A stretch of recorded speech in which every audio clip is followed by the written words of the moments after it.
যুক্তরাজ্যের city minister tulip Siddique পদত্যাগ করেছেন। সাবেক প্রধানমন্ত্রী শেখ হাসিনার ঘনিষ্ঠ এক ব্যক্তির কাছ থেকে ফ্ল্যাট উপহার গ্রহণের অভিযোগে তিনি ব্যাপক চাপের মুখে পড়েছিলেন। ব্রিটিশ সংবাদ মাধ্যম দ্য গার্ডিয়ান মঙ্গলবার তার পদত্যাগের বিষয়টি নিশ্চিত করেছে। টিউলিপ সিদ্দিকের বিরুদ্ধে অর্থনৈতিক অসঙ্গতির অভিযোগ তোলা হয়েছে।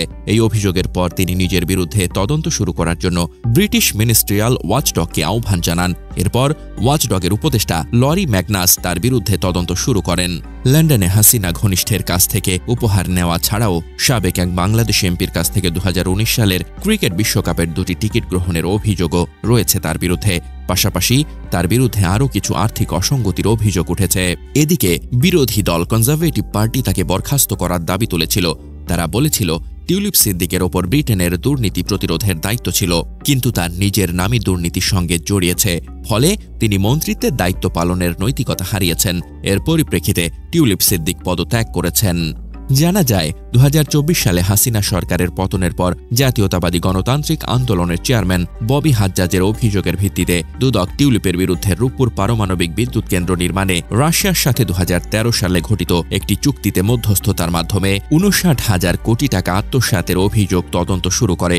যদিও তার সমর্থিত সূত্র বলেছে এগুলো মিথ্যা অভিযোগ ও রাজনৈতিক উদ্দেশ্য প্রণোদিত। এদিকে টিউলিপ সিদ্দিক তার খালা শেখ হাসিনার গত 15 বছরের শাসনে গণহত্যাসহ রাষ্ট্রীয় সম্পদ লুণ্ঠনের প্রশ্নে টু শব্দটি উচ্চারণ করার প্রয়োজন বোধ করেননি এবং অব্যাহতভাবে সমর্থন দিয়ে গেছেন। খালার ক্ষমতার প্রভাবে ক্রিকেট খেলার মাঠে বাংলাদেশ গ্যালারিতে বসে বিনা টিকিটে খেলা দেখেন। এতে তার মাধ্যমে ন্যায্যতা এবং অন্তর্দৃষ্টি সক্ষমতাও প্রশ্নবিদ্ধ হয়েছে। সুবিধা ভোগের নানা রকম ইচ্ছাকে নিয়ন্ত্রণ না করে নৈতিক মূল্যকে তিনি বিলীন করেছেন। আইনবোধ এবং যুক্তিবোধ দ্বারা অনুপ্রাণিত হয়ে আইনসম্মত কাজে লিপ্ত হওয়াই নৈতিকতার মূল শর্ত, যা টিউলিপের মাঝে অনুপস্থিত। এছাড়াও যৌথ প্রকল্পের অংশ হিসেবে বিনামূল্যে ফ্ল্যাট নিয়েছেন তিনি এবং তার ছোট বোন। এসব কোনোটাই নৈতিকতার সঙ্গে সঙ্গতিপূর্ণ নয় এবং বিশুদ্ধ কর্তব্যবোধও নয়। বিভিন্ন ধরনের উৎস থেকে অর্থ সংগ্রহ বা সম্পদ লাভের উদ্ভূত প্রেরণা গ্রহণ কোনো ক্রমেই বৈধ নয়।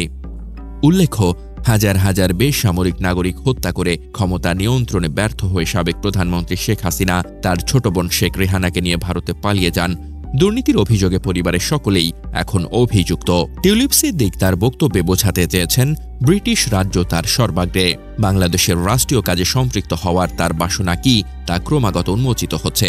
অতএব নীতি ও নৈতিকতায় টিউলিপ যে বলিষ্ঠতা অর্জনে সক্ষম হননি তা স্পষ্ট।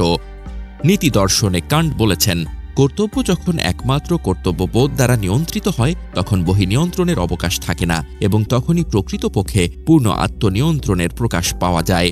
মানুষ যখন স্বার্থ, লোভ, লোকসান বা প্রীতিবোধ দ্বারা কর্তব্য কাজে উদ্বুদ্ধ হয় তখন তার ইচ্ছার ভিত্তি প্রকৃতপক্ষে বহির্শক্তি দ্বারা নিয়ন্ত্রিত হয় এবং সে কাজ বা ভিত্তি কখনো প্রকৃত অর্থে মঙ্গলময় বলে গণ্য হতে পারে না।